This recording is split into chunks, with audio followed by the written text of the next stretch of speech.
Is it your schedule na? Sumobra na ba ako sa oras ko? Excuse me. I'm Alberto's sister. Oh, I'm sorry. I'm Pauline. Pauline Espiritu. Hello. Hello. Paano mo nahanap to, Ernestina? Kaya ka pala nauunahan ni Amanda eh. Kasimple-simpleng bagay na ganito, akala mo henyo ka na kung may tatago mo. Excuse me. Obviously, hindi na kailangan dito. I'll go and change. Okay.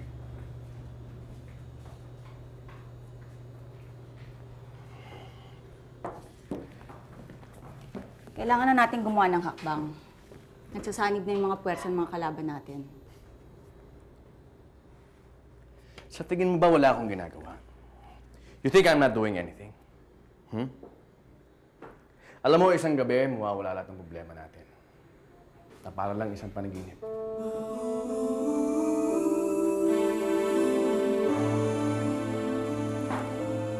Alam ba to ni Daddy? Kung hihingi kaya ako ng tulong kay Daddy, sa tingin mo ba tutulungan niya ako? Kailangan ba yung tulong ko? Siya ang sumipa sa akin.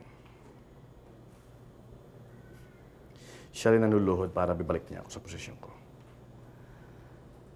Alberto, kailangan siguro magtulungan na talaga tayo dahil nagsasama-sama na nga yung mga kalaban natin eh. Hindi natin alam kung sino-sino nag-uusap.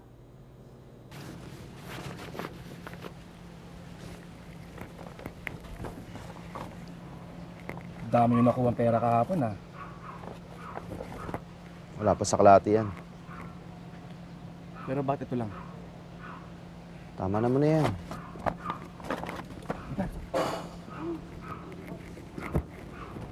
Pero maganda kasal nyo kahapon, ha?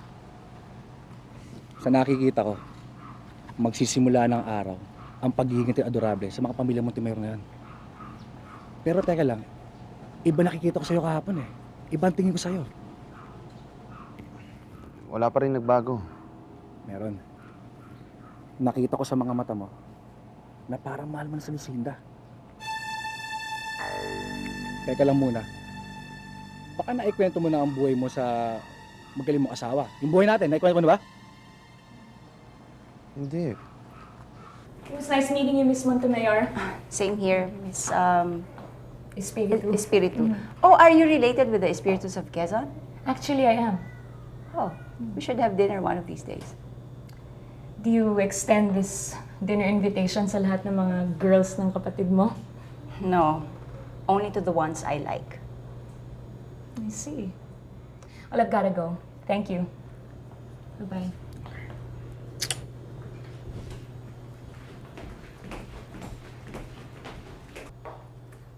Nice girl. Siya na ba? Do you think at a time like this, nag-iisip ako ng marriage? Isa pa, sukob pa ngayon. Bakit? Kino-consider pa bang Montemayor si Lucinda?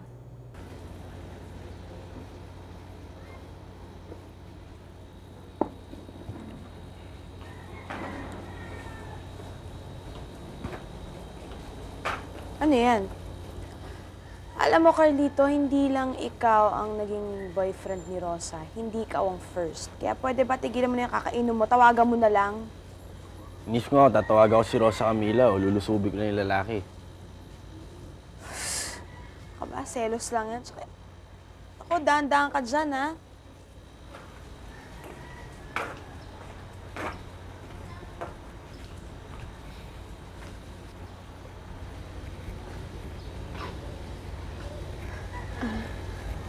Next week, babalik na ako sa States.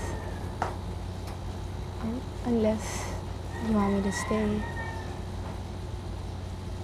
It's up to you. You're always welcome here naman, di ba?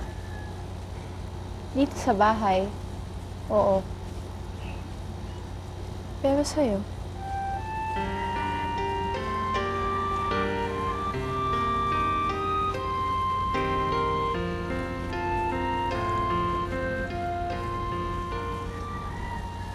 bukas nga yung mga labi mo. Pero sarado naman ang puso mo sa akin.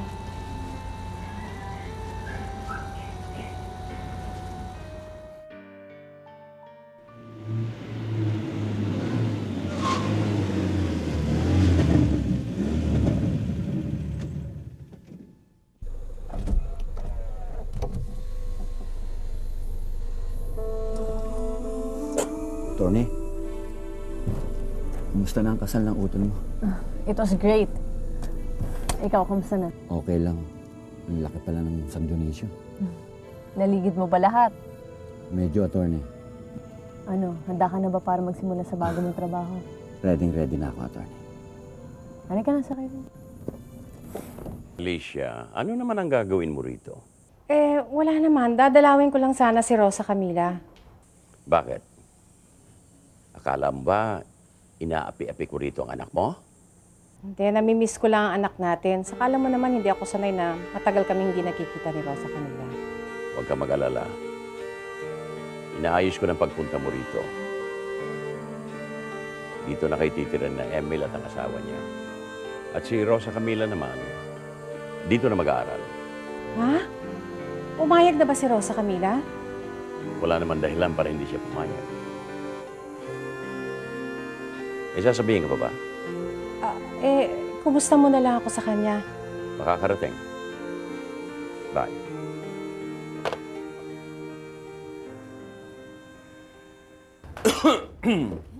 Alicia, Doon na raw kami titira ni Rosa Camila sa San Dionisio. Kasama kayo. ano naman ang gagawin ko doon? Hindi naman ako tubong San Dionisio. Si Emil pa rin na magmamaneho para kay Leandro. Kailangan pa ba ako roon? Ewan ko. Ako nga, hindi ko alam kung kailangan ako doon eh.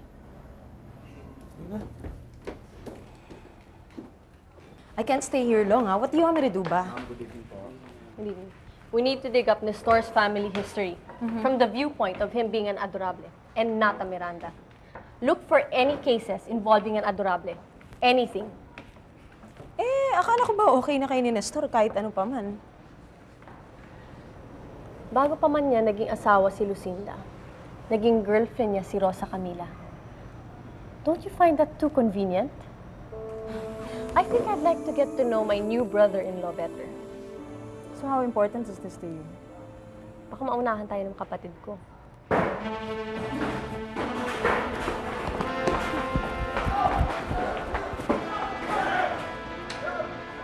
Relax.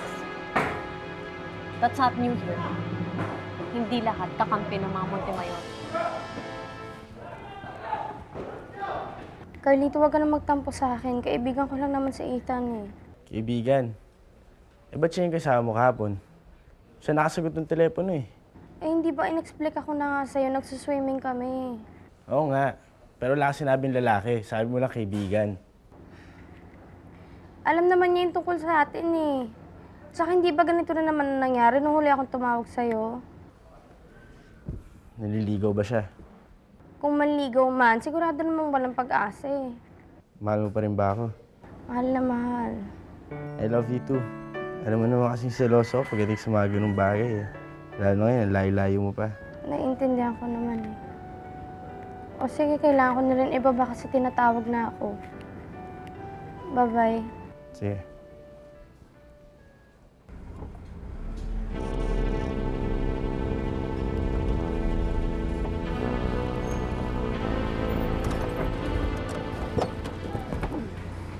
Good morning, Good morning, Ernestina. attorney. How was your flight? Good. And Elaine, pakisabi kay Daddy, I need to have a meeting with him. Okay, may kausap lang siya ngayon, pero aayusin ko. Okay. Attorney, meron pa ba ng mga grupo ng pisante na kumakalaban sa pamilya namin? Ernestina, hindi naman nawawala yun eh. But it's under control. Teka muna, ba't mo na itanong? Meron ako hinahanap na isang dating kaibigan. Kaaway na ngayon.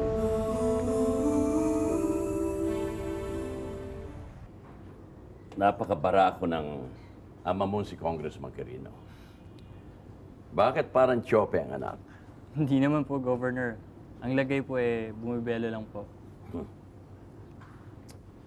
Alam mo, maliit pa kayo ni Rosa Camila.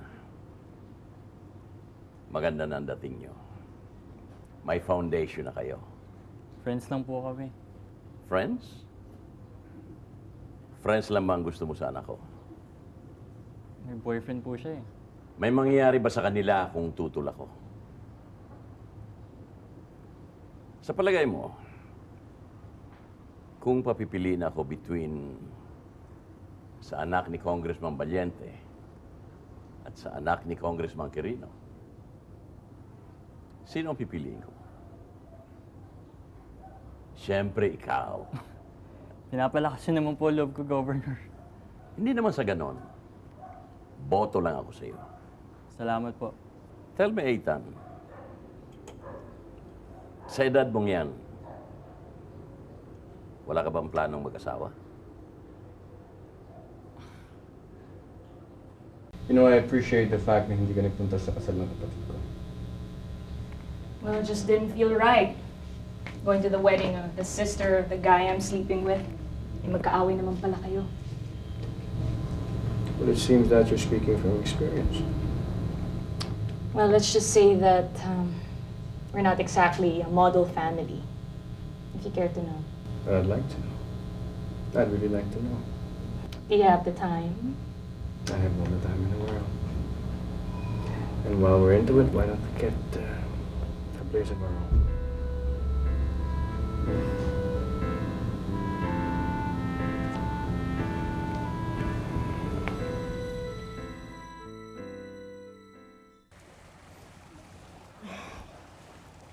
May narinig ka na bang reaction kay Leandro? Tungkol dun sa pagkakahatid mo kay Lucinda sa kasal niya? Hindi pa ako nagtatanong. Kumusta na yung kaso mo? Inaayos na nila. Napagod na talaga ako eh. Alam ko. Wala nga yata sa dugo ko ito. Masyadong marami. Ayaw kong lumaki ang mga anak natin sa takot. Cynthia, may tatanong ko sila. Ano sa palagay mo? Kung talikuran ko na lahat ng mga ito, malaki naman ang ating kabuhayan at siguro naman pwede na akong umalis sa politika.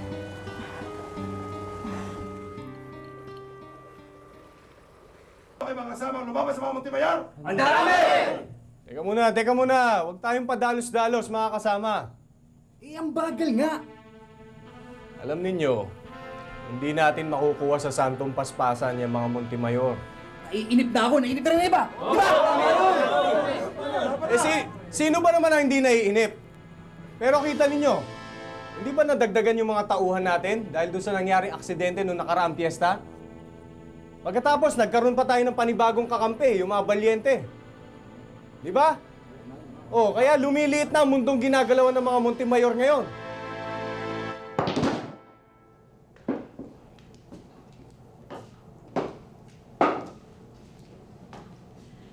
Alberto, wala ka bang ginagawa para mapalapit ka uli sa daddy?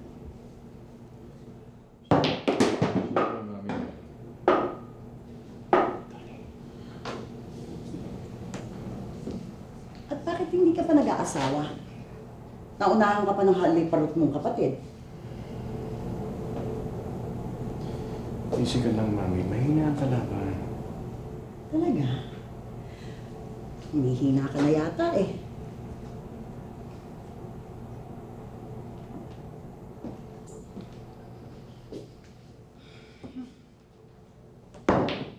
Morning po, ma'am.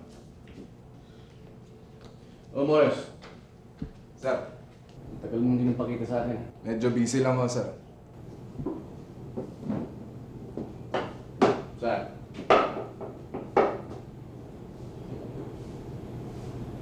Alam ko na kung sumakit si Panther. Gusto mo, para makalayo-layo tayo, doon na lang tayo sa San Dionisio tumira? Kung gusto mo makalayo-layo, di mag-a-apply na ako sa Australia o saan man lugar, di ba? Doon na lang natin tapusin yung pag-aaral natin. Tingin mo, ano kaya sasabihin ng daddy mo? Wala. Kung ano naman ang gusto ko, okay lang sa kanya eh. Parang si Ate Lucinda mo. Ayaw niya yun. Paano ka nakakasiguro magugustuhan ako ng daddy mo? Siyempre, iba naman tayo. At saka tayo naman mismo magpapaalam sa kanya. Di magpapagawa na agad ako ng passport. Sa San Dionisio siya rin tayo. Nakakakuha ba ng bakasyon? Ilang araw po, sir? Mga 2 linggo. Sama kita. Yes, sir. Tsaka isa pa. Huwag mo masyado nalayo sa akin, Morris, ha? Baka kasi hindi kita makatapos.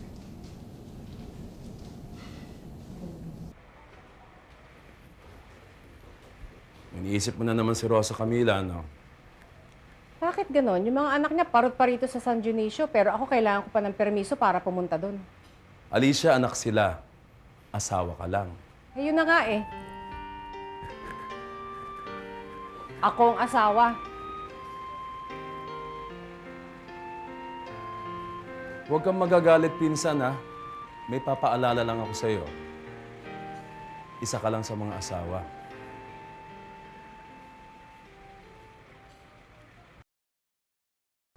Guess what? Sa susunod na linggo, uuwi na tayo sa San Dionisio. Talaga, Dad? Magkikita na uli kayo ni Rosa Camila. Okay lang ba si Aguada kung doon tayo ulit titira? Okay lang ho, Dad. Pero bakit? Sa susunod na parte ng mga congressman,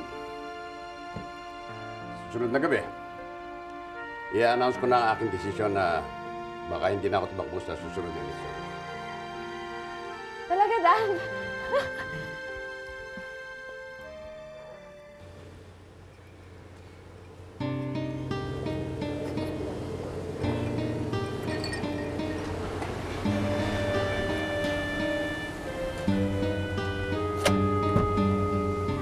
Hi.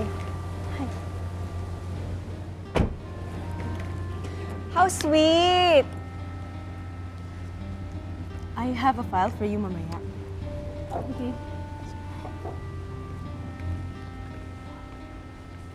Go up, good afternoon po. Good afternoon.